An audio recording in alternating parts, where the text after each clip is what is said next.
no tenemos una base sólida que pueda confirmar lo que hasta ahora no van a pasar de ser teorías, salvo que documentalmente se confirmen. Entonces, claro, lo que estábamos buscando eran elementos que trascendiesen las propias teorías, porque las leyes geométricas y matemáticas de la arquitectura las pudieran confirmar. Pero no solo de la arquitectura, nos hemos encontrado con la astronomía y nos hemos encontrado con la geodesia. Y las sorpresas a nivel geodésico son espectaculares. Por ejemplo, dame una. Esta es un poquito difícil de creer, pero en cambio lo que sucede es que es imposible totalmente que las leyes matemáticas que hay detrás sean casuales. Vamos a ver.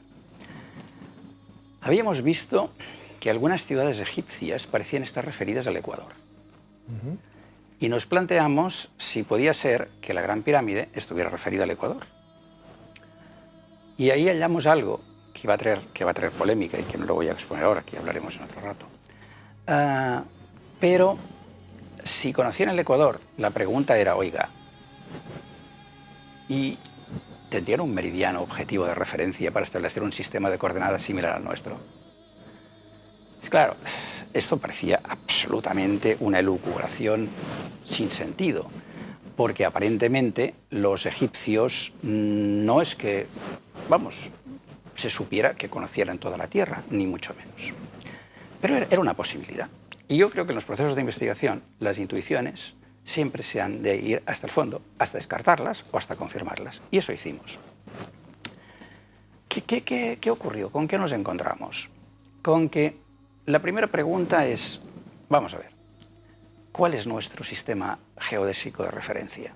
El meridiano de Greenwich. Y la pregunta es, ¿por qué está en Greenwich? Y la respuesta es una pura convención. Resulta ser que en el siglo XVII, finales del XVII, Carlos II, rey de Inglaterra, sitúa allí un observatorio astronómico. Y los ingleses y los norteamericanos en el Congreso de Washington de 1884 se ponen de acuerdo contra la idea de los franceses, que era que el meridiano pasase por París, y lo hacen pasar por Greenwich. Convención pura y dura. Pero entonces, claro, la pregunta es, vamos a ver, una civilización en el pasado, si hubiera intentado tomar un referente objetivo para el meridiano, ¿cuál hubiera tomado? Podrían tomar, por ejemplo, el arco iris. No lo sé, no sé si muy bien encaminado. Para pasar por debajo. El arco iris está en todas partes. A ver, vamos a ver. Imagínate que tenemos aquí una naranja. Lo tendríamos que tener, es igual. Yo le hago dar vueltas a la naranja.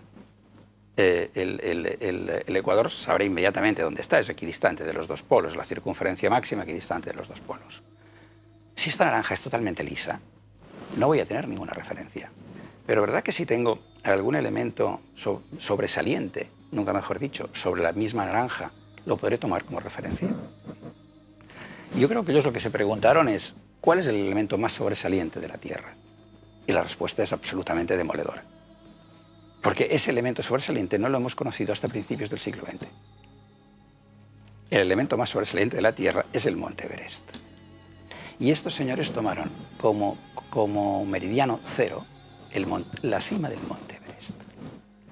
¿Que por qué lo afirmo? Bueno, porque resulta que empiezas a medir las distancias sobre el paralelo y sobre el meridiano hacia el Ecuador y hacia el meridiano que pasa por el Monte Everest, y te empiezan a aparecer ternas pitagóricas. ¿Qué es una terna pitagórica? 3 al cuadrado más 4 al cuadrado es igual a 5 al cuadrado. 3, 4, 5 es una terna pitagórica. 3 al cuadrado, 9. 4 al cuadrado, 16. 5 al cuadrado, 25. 9 más 16 igual a 25. Aparecen 3 ternas pitagóricas asociadas a esas coordenadas. Doctor Miguel Pérez, claro, estamos hablando de 5.000 años de historia atrás, contando desde 4.500. Sí, estamos hablando que tendrían que haber viajado por el mundo estos egipcios, ¿no?, para conocer el Monte Everest. ¿De dónde sacaban esa referencia? Una. Dos, yo antes te decía en plan broma, pero a lo mejor no es tan broma, el tema del arco iris. ¿Cómo conocían que el mundo era redondo? Si al fin y al cabo no sabíamos si el mundo se acababa después del mar, ¿verdad? Y era plano, ¿no? Entonces, claro, eso daba una curvatura, ¿verdad? Claro. El arco iris. Bueno, está bien, es una cosa externa, pero ¿podrían ellos definir también, gracias también al arco iris, que el mundo era redondo, por ejemplo? No. Mira, ellos definieron, o sea, ellos tenían ese conocimiento. Otro tema, y eso ha sido una pregunta anterior tuya, y si quieres, recuérdamela al final, es de dónde sacaron ese conocimiento. Pero mira, hay un hecho que es espectacular. A ver, dos como mínimo. Uno, la base de la pirámide en contacto con el suelo, el perímetro de la pirámide en contacto con el suelo, y otra vez el 432, está proporcionado con el meridiano, con la circunferencia media de la Tierra a través del número 43.200. Pero es que ese mismo número es el que, si tú pusieras un ojo en la esfera de coronación, te da el radio del círculo de visión. ¿Por qué lo analicé? El nombre original de la Gran Pirámide era el horizonte de Keops. Y la pregunta era, ¿por qué hace referencia al horizonte? Y claro, se me ocurrió decir, oiga, mire, el billete de $1. Tenemos el ojo que todo lo ve, el ojo de la providencia sobre una pirámide truncada. ¿Y si eso fuera una resonancia antiquísima de lo que de veras pasaba en la Gran Pirámide? Entonces hay también el mito del ojo de Horus o Udyat, que además es un ojo matemático, porque resulta ser que 6 de sus representaciones gráficas representan 6 fracciones. O sea, un medio, un cuarto, un octavo, un 16avo, un 32avo y un 64avo. Entonces, si ponemos un ojo de visión sobre la esfera de la pirámide, vemos un horizonte que no solamente tiene otra vez el 43200, esta vez como radio, sino que además está proporcionado con la medida de la Tierra a nivel de perímetro y de superficie. Es decir, eso solo se puede hacer si conocieran a la perfección la curvatura de la Tierra en Giza. Y la única manera que hay de conocer a la perfección la curvatura de la Tierra en Giza es tener un conocimiento global, porque si no es dificilísimo acertarla. Entonces, ¿de dónde viene todo ese conocimiento? Es muy difícil que el antiguo Egipto, desde el 3100-3200, en el que se sitúa el predinástico, hasta el 2500, en 600 años de historia, consiguieran amasar todo ese nivel de conocimientos. Unas preguntas muy concretas, doctor Miguel Pérez. Ya para finalizar, ¿esa esfera aparece solamente en Keops? No. ¿O aparecen en más pirámides, ya no solamente de la zona? ¿En todas aparecerían también? No. No, solamente en Keops. Solo puedo hablar de lo que he estudiado. Bien. Entonces, lo que puedo afirmar es que hemos reconstruido también las pirámides de Kefren y de Micerino y de que estaban coronadas por esferas. ¿Eso significaría que otras pirámides que hay en el mundo también podrían tener esas mismas esferas? Pero no tengo ninguna certeza. Y que la estructura, a lo mejor, la forma con que las erigieron, a lo mejor eran las mismas, conocían matemáticamente las mismas medidas. Por lo tanto, ¿habría algún tipo de correspondencia entre unos y otros? Podría ser, pero no me atrevo a afirmarlo. Habiendo hecho ese estudio, se dice que las pirámides tienen en el subsuelo laberintos, igual que la esfinge, ¿no? Y que incluso que la datación de la esfinge no es de los 2500, como bien comentaba, sino que tiene 8 o 9 del diluvio universal casi, ¿no? Y que sí que tiene subterráneos, que estarían incluso relacionados con los subterráneos o galerías subterráneas que podrían tener las pirámides. ¿Hay galerías que unan las pirámides con la esfinge? Esa es muy buena pregunta. Vamos a ver. Y aquí quiero diferenciar lo que hemos investigado otra vez y lo que no.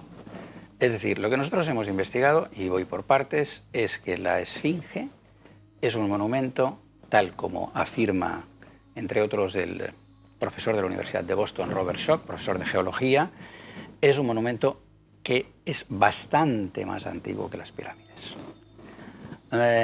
Robert Schoch lo sitúa entre el 5 y el 7000 a.C. Nosotros, a nivel astronómico, pero eso vamos a hablar de aquí a unos meses, vamos a presentarlo de aquí a unos meses, a nivel astronómico lo hemos datado en el 8º milenio, es decir, en el 7000 a.C.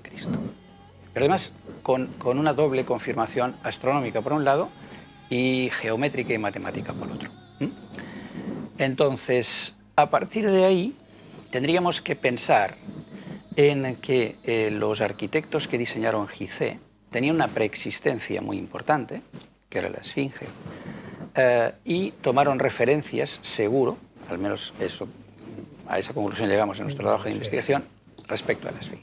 Bien, se han encontrado en distintas pruebas que se han hecho por sonar otra vez, según algunos, ya digo esto, aquí estoy tocando de oído, por decirlo de alguna manera, no es investigación realizada in situ, sino es afirmaciones de otros investigadores, han encontrado, parece ser bajo las patas de la Esfinge, una especie de cueva, por sonar, que por sus formas geométricas es muy difícil que sea natural. Pero con independencia de eso, se ve que sale una especie de túnel en dirección a la Gran Pirámide. Y además hay otro investigador británico, Andrew Collins, que dice haber encontrado la puerta a un sistema de túneles subterráneos en otro de los extremos de la O sea, que es posible que las pirámides tuvieran algún tipo de trazado subterráneo, de laberintos, de cámaras secretas que todavía no se han descubierto. No, que yo sepa. O que no hayan querido darlos a conocer. Eso ya volveríamos a especular aquí. Porque las que sí que se conocen son las de la Esfinge. No. Tampoco. Tampoco. Han aparecido por sonar, aparecen ahí. Sí, en la Esfinge solamente se ha podido explorar una puerta que entra en un pequeño lateral y que no lleva a ningún sitio. Pero es muy probable, por nuestros cálculos matemáticos, que haya otra puerta en la Esfinge. Doctor Miguel Pérez, gracias por estar en Tierra de Sueños. Nos ha encantado escucharte. Muchas gracias. De verdad, sigue trabajando, investigando. Estas cosas son las que nos apasionan, ¿verdad? Poder descubrir cómo se hicieron las cosas, cómo ha llegado esa tradición. Se habla de tradiciones orales, algunos nos dejaron algo escrito, ¿no?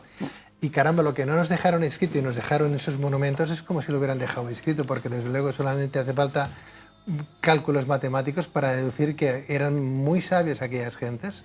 Y aquí entra todo tipo de hipótesis, ¿no? Si fueron ayudados, si no, si tenían un conocimiento extraplanetario también. Ahí hay un poco de todo, ¿no? Yo ahí digo lo que digo siempre cuando me hacen esta reflexión. Si te refieres a ayuda extraterrestre, yo nunca vi ninguno. Por tanto, de mi propia experiencia personal no puedo decir que existan. Claro. Yo más me inclino por otra línea. La historia escrita nuestra empieza en el quinto milenio antes de Cristo, sobre el 4000. Pero claro, hay una protohistoria. Bien, la palabra tal vez no sea la precisa, porque por historia entendemos aquellos documentos escritos, ¿no? Pero un antes de la historia que nos llega a través de otros documentos que no son científicos, pero que están muy asociados a los pueblos, a las raíces del conocimiento de la gente, que son las mitologías. Otro día que tengamos más tiempo podríamos hablar del mito de Osiris y de cómo el mito de Osiris nos ayuda a entender los orígenes del antiguo Egipto. Y has dicho una cosa, has hablado del diluvio y lo has asociado muy para atrás. Es posible que haya habido varios diluvios, pero yo creo que al que se refiere la Biblia no es universal. La Biblia, de hecho, no lo dice el mito de Gilgamesh, que es un diluvio universal. Del Sumerio. Pero entendemos, y esto no lo he dicho, que la Gran Pirámide es el monumento que conmemora el milenario de un diluvio local que lo que seguramente hizo fue arrastrar, destrozar, hundir la civilización madre del Antiguo Egipto. Y de eso vamos a hablar de aquí a unos meses. ¿La civilización madre del Antiguo Egipto qué fue? Efectivamente. Eso lo dejamos para de aquí a unos meses. ¿Te parece? Muy bien, pues doctor Miguel Pérez, mil gracias, un placer. Gracias a ti. Vuelve cuando tú quieras. Muchas gracias. Gracias, por favor. Gracias. Muchas gracias.